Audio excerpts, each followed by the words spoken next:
প্রথম শ্রেণীর শিক্ষার্থীবৃন্দরা, আজ আমি তোমাদের গণিত বইয়ের অধ্যায় 7 যোগ 11 থেকে 20 পৃষ্ঠা নং 64 অঙ্ক নং 5 নং নিয়ে আজ আমি আলোচনা করব। তাহলে 5 নং প্রশ্নটিতে কি আছে তা চলো দেখে নিই। 5 নং অঙ্কটিতে দেখো রয়েছে, লিসার কাছে প্রথমে 7টি চকলেট ছিল। যদি তাকে আরও 9টি চকলেট দেওয়া হয় তাহলে তার কয়টি চকলেট হবে? লিসার কাছে প্রথমে ছিল কয়টি চকলেট? 7টি। যদি তাকে আরও দেওয়া হয় কয়টি চকলেট? 9টি চকলেট। এবার আমরা বের করব তার কয়টি চকলেট হবে। তাহলে চলো অঙ্কটি করে নিই। 5 প্রথমে আমরা কি লিখব? লিসার কাছে প্রথমে চকলেট ছিল 7টি। এই কথাটি আমরা লিখব। তাহলে লিখি, লিসার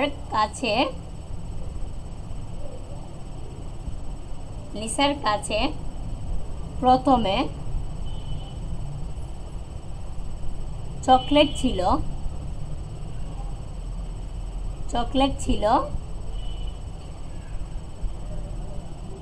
কয়টি?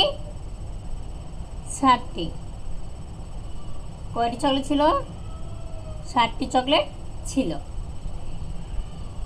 তাকে আরও দেওয়া হয় কয়টি?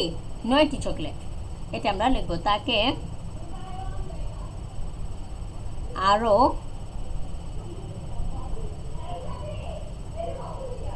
চকলেট দেওয়া হয়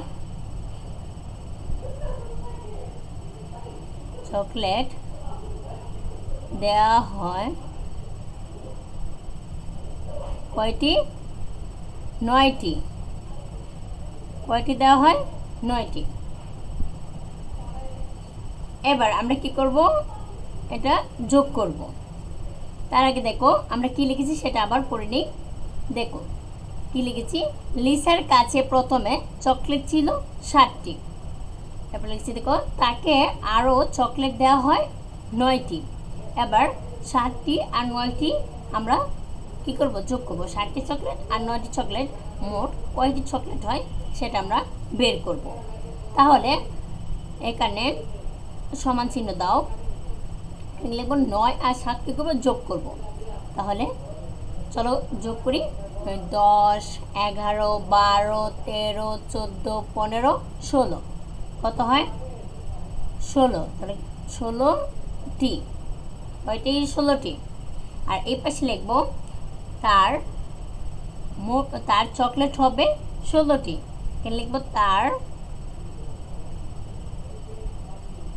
চকলেট হবে, দেখো এখানে এই যে কি চেয়েছে সেটাই আমরা লিখতেছি। তার চকলেট হবে, তাহলে তার চকলেট হবে কয়টি? 16টি। কয়টি? 16টি। এটাই হচ্ছে 5 নম্বর প্রশ্নের উত্তর। তাহলে উত্তর কয়টি চকলেট হবে? 16টি চকলেট। উত্তর 16টি চকলেট। আশা করি তোমরা বুঝতে পেরেছো। আজ এই পর্যন্তই, বিদায়। পরবর্তী ক্লাসে আবার দেখা হবে।